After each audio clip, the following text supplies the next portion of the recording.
मैं कोई टॉपर नहीं था और ना ही हूँ।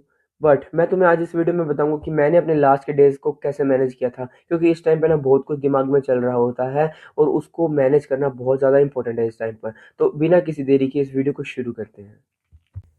तो नमस्ते दोस्तों, आप देख रहे हैं रिफ्स एंड रियलिटी, जहां हर बात होती है दिल से बिना किसी फिल्टर के। आज की वीडियो का टॉपिक है कि भाई लास्ट के जो तुम्हारे कुछ दिन बचे हैं, 20 से 22 दिन तुम्हारे बचे हैं अभी नीट के अंदर, उन दिनों में अंदर तुम्हें कैसे पढ़ना है, क्या करना है, क्या नहीं करना है, मैं तुम्हें सारा इस वीडियो में बताने वाला हूँ जल्दी से। देखो यार, पहले बात करते हैं अपने बायोलॉजी सब्जेक्ट के बारे में। ठीक है, मैंने बायोलॉजी को कैसे अप्रोच किया। मैंने इस टाइम पर भाई मेरा बस जितना था रिवाइज करने वाला वो मैंने कर लिया। अब बारी बारी इस टाइम पर भाई सभी कहेंगे रिवाइज करो रिवाइज करो, नहीं भाई। इस टाइम पर जितने ज़्यादा तुम बायोलॉजी के अंदर क्वेश्चन सॉल्व करोगे उतना तुम्हें पता चलेगा कि भाई पेपर पैटर्न कैसे आने वाला है, कि पेपर के अंदर कैसे क्वेश्चन उस चैप्टर से पूछे जाते हैं। ठीक है, तो भाई इस टाइम पर मैंने क्या किया था, मैंने काफ़ी सारे PYQ सॉल्व करे थे। ठीक है, बायोलॉजी के अंदर तो मैंने सिर्फ इतना ही किया था कि भाई PYQs, क्योंकि भाई अगर अब नया कॉन्सेप्ट उठाऊंगा ना, पूरा सारा काम गोल हो जाएगा, क्योंकि और मेरे पास इतना सा टाइम भी नहीं है। सिर्फ 20 से 22 दिन बचे। अब सिर्फ मेरे को बायोलॉजी के ऊपर मैंने सिर्फ क्वेश्चन के ऊपर अच्छे से अपना टाइम लगाया था। टाइमर लगा के मैंने अच्छे से क्वेश्चन प्रैक्टिस किए थे। जितने हो सकते उतने क्वेश्चन प्रैक्टिस करो भाई। PYQs लगाओ जितने हो सकते हैं। लास्ट के 10-15 साल के क्वेश्चन पेपर उठाओ और उनके क्वेश्चन सॉल्व करो। उससे तुम्हें एक आइडिया आ जाएगा अच्छा खासा। ठीक है, और अगर तुम्हें ये है कि भाई तुम्हें जल्दी जल्दी चैप्टर रिवाइज करना है, तो भाई ये टेलीग्राम या कहीं से भी तुम ना, आजकल वो आते हैं कि भाई एक पेज के ऊपर सारा चैप्टर समराइज होता है, वो निकाल लो, उनकी PDF निकालो और उनसे पढ़ के और क्वेश्चन सॉल्व करना चालू कर दो। ठीक है, यही लास्ट कर सकते हो भाई तुम। अब पूरी पूरी NCERT तो पढ़ने से रहे, तो भाई लास्ट के अंदर यही ट्रिक करी थी मैंने बायोलॉजी के लिए। तो अब भाई बात करते हैं फिजिक्स के बारे में।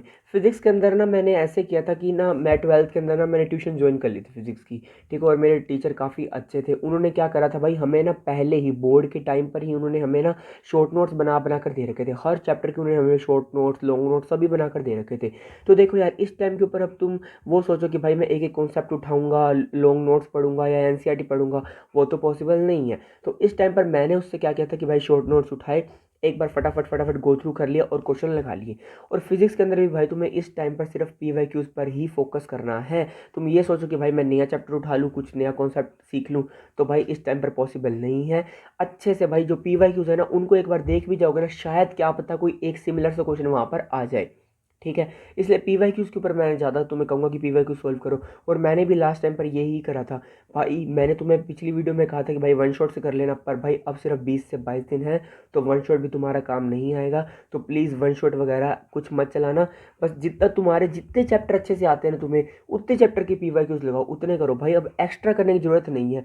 और तुम भाई कोई रोबोट नहीं हो कि यार भी तुम्हें इतने मतलब मान लो तुम्हें एक दो चैप्टर नहीं भी आते, तुम भाई उसको छोड़ सकते हो, कोई बात नहीं है। अब इस टाइम पर तुम सोचो भाई मैं उसको भी कर लूँ, उसको भी कर लूँ, उसको, तो भाई ऐसे सारा काम खराब हो जाएगा। जितना तुम्हें आता है उसके अंदर तुम अपना बेस्ट देने की कोशिश करो, जितना हो सकता है। ठीक है, एक बड़े भाई की तरह मैं तुम्हें समझा रहा हूँ, जितना तुम्हें आता है उतना बेस्ट दो। हर बंदे का सिलेबस पूरा 100% नहीं होता है। मेनली मैं एवरेज बच्चों की बात कर रहा हूँ, ना कि टॉपर की बात कर रहा हूँ। टॉपर तो भाई वो पहले ही करके फ्री रहते हैं। अगर मैं अपने जैसे एवरेज बच्चों की बात करूँ तो भाई हर किसी का सिलेबस पूरा नहीं होता है। तो जितना भी तुमने कर रखा है बस उसी के हिसाब से तुम PYQs लगाओ। और भाई बस PYQs लगाते रहो। बस इस टाइम पर यही कहना चाहूँगा मैं तुम्हें। और अगर कोई कॉन्सेप्ट तुम्हें जल्दी से एक बार रिवाइज करना है चैप्टर, तो बस वही वन शॉट या तुमने वन पेज नोट्स बना रखे होंगे, वहाँ से रिवाइज करो और क्वेश्चन सॉल्व करते जाओ। अब देखो यार, केमिस्ट्री की बात करें तो फिजिकल के अंदर तो भाई तुम्हें सेम वही फिजिक्स वाला फॉर्मूला लगाना पड़ेगा कि अच्छे से भाई PYQs तो लगाने ही लगानी है, तीनों ऑर्गेनिक इनऑर्गेनिक और फिजिकल में। बस मैं ये कहना चाह रहा हूँ कि फिजिकल को तुम्हें फिजिक्स की तरह ही अप्रोच करना पड़ेगा। अब कुछ नया कॉन्सेप्ट नहीं सीखना है, जो तुम्हें आता है बस उसी के बिहाफ पे तुम अपने PYQ सॉल्व करो। ऑर्गेनिक के अंदर भाई तुम बारी बारी नेम रिएक्शन लिख कर याद कर सकते हो। ठीक है, उसका रिएजेंट वगैरह सब याद कर सकते हो। ठीक है, ये रिएक्शन इसके साथ हो रही है, किसके साथ हो रही है। ठीक है, ऐसे तुम अच्छे से उसको, और अगर तुम्हें वो याद नहीं भी आ रहा, तुम फटाफट वो वन पेज नोट से या वन शॉट नोट से फटाफट ना तुम गो थ्रू कर सकते हो। ठीक है, अब तुम ये सोचोगे ना भाई मैं वीडियो लेक्चर लगाऊँ वन शॉट का, उसका कोई फ़ायदा नहीं है। और मेरे को लगता है कि भाई ऐसा मैं मान रहा हूँ, मुझे लगता नहीं, ऐसा मैं मान रहा हूँ कि शायद तुम लोगों ने भी ना वैसे एक पेज पे नोट्स बना रखे होंगे भाई, एक चैप्टर पूरे 2-3 पेजों में समराइज़ कर रखा होगा।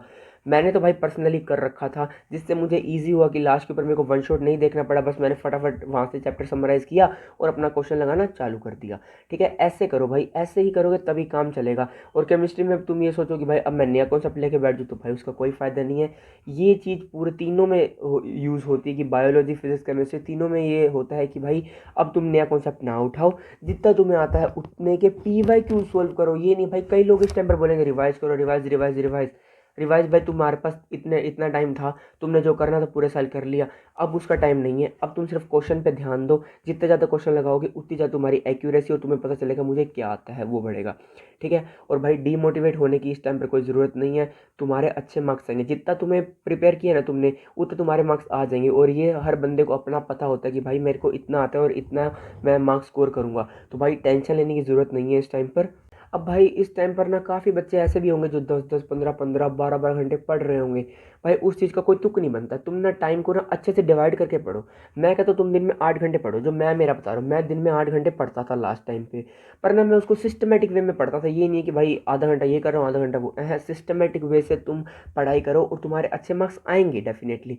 और भाई इस टाइम के ऊपर ना सभी बोलेंगे भाई ये करो वो करो, तुम ना भाई सिर्फ ऐसे फोकस करो। देखो यार, एवरेज स्टूडेंट के हिसाब से जैसे मैंने भी निकाल के रखा था भाई कि यार इस चैप्टर में से, इस कॉन्सेप्ट में से ये ज़्यादा इंपॉर्टेंट है। ठीक है, इस चैप्टर में, इस टॉपिक में ये चीज़ आने वाली है, तुम्हें लग रहा है। तो भाई इस टाइम पे ना सबको इतना आइडिया होता है कि भाई इस चैप्टर में से ये चीज़ इंपॉर्टेंट है, तो भाई उसके बिहाफ पे तुम पी वाई क्यू सोल्व करो। ये नहीं है कि भाई सब कुछ पढ़ रहे हैं, वो भी पढ़ रहे हैं, वो भी पढ़ रहे हैं, भाई ऐसे मत चलो। सिस्टमेटिक वे से चलो, जो जितना तुम्हें आता है ना बस उतने पे ध्यान दो। ज़्यादा भागने की कोशिश करोगे ना तो भाई गलत ही होगी। मैंने भी एक सबसे बड़ी गलती करी थी भाई, नीट के पेपर देते वक्त। भाई तुम्हें बता रहा हूँ ये गलती मत करना, लालच में मत पड़ना भाई बिल्कुल भी। मैंने लालच किया, मेरा सारा डाउन चला गया, बिल्कुल डाउन चला गया। नहीं तो मेरे, अगर मैं अच्छे से देख के आता ना पेपर 300 से 400 नंबर का, तो भाई मेरे 250 से 300 नंबर कहीं नहीं गए थे। मैं ये नहीं कह रहा मैं टॉपर हूँ कि मेरे 500 600 आते, नहीं। मेरे 250 से 300 नंबर कहीं नहीं गए थे, पर मेरी गलती क्या रही कि मैं करके आया था 600 प्लस का पेपर अटैम्प्ट, भी लालच के चक्कर में। भाई कहीं थोड़े से ज़्यादा आ जाए, ज़्यादा आ जाए, भाई ये लालच तुम्हें बहुत ज़्यादा गलत मरवा देगा भाई तुम्हें। ऐसा बिल्कुल भी मत करना। ठीक है, बस जितना तुम्हें आता है उतना करके आओ, उसमें सेटिस्फैक्ट रहो कि भाई हाँ ठीक है मेरे को इतना आता है, और उसमें ही सेटिस्फाई हो जाओ। ठीक है, ये नहीं कि भाई वो कर रहे हैं वो कर दे, कोई फ़ायदा नहीं है। जितना आता है उतना ही करके आओ। ठीक है, फालतू में ऐसे क्वेश्चन मत टिक मार्क करो। मैंने गलती करी थी, इसलिए मैं तुम्हें मैं अपने पर्सनल एक्सपीरियंस से बता रहा हूँ, ये गलती बिल्कुल भी मत करना, नहीं तो तुम्हारे मार्क्स बिल्कुल कम आ जाएंगे। और हाँ, एक मोस्ट इंपॉर्टेंट चीज़ भाई, टाइम ड्यूरेशन का ज़रूर ध्यान रखना। तुम ना पी वाई क्यूज़ का ना टाइमर लगा के इस टाइम पर करना चालू कर दो, बायोलॉजी के तो स्पेशली। क्योंकि ना यार बायोलॉजी के यही होता है कि कई क्वेश्चन तो होते हैं ऐसे दिखते ही सोल्व हो जाते हैं, कईयों पे 2-4 मिनट 5 मिनट पढ़ना पड़ता है। अब जैसे फिजिक्स के क्वेश्चन है, वो दिखते सोल्व होने वाले नहीं होंगे, कोई एक दो होंगे कि भाई दिखते टिक मार देंगे, नहीं तो बाकी सबको सोल्व करना पड़ेगा।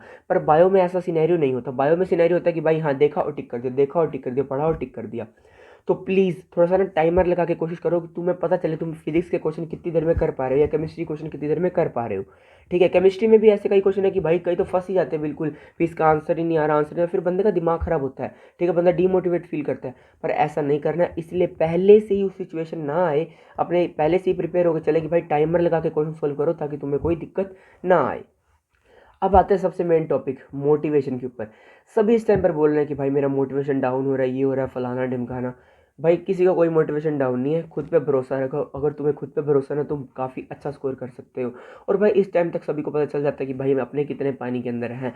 और होप सो तुम्हारा सबका रिजल्ट अच्छा ही आए। मैं तो भाई यही दुआ करूँगा कि तुम सबका रिजल्ट अच्छा आए।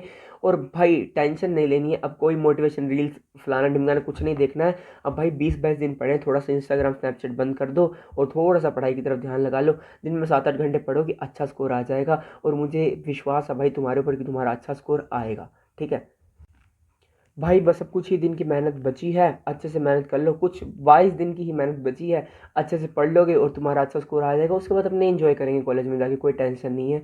बाकी भाई तुम्हें कोई भी चीज़, किसी भी चीज़ के अंदर दिक्कत आ रही, कोई भी क्वेरी हो, तुम मुझे कमेंट कर सकते हो या इंस्टाग्राम पर डीएम कर सकते हो या फिर तुम मुझे मेल कर सकते हो। सभी का लिंक डिस्क्रिप्शन के अंदर दिया हुआ है। बाकी कोई भी दिक्कत हो तो मुझे कमेंट करना और मैं जल्दी से जल्दी उस टॉपिक के ऊपर वीडियो बनाने की कोशिश करूँगा। Till then stay safe, stay happy and study hard. भाई कुछ ही दिन की मेहनत है, उसके बाद फल बहुत अच्छा मिलने वाला है। Till then bye.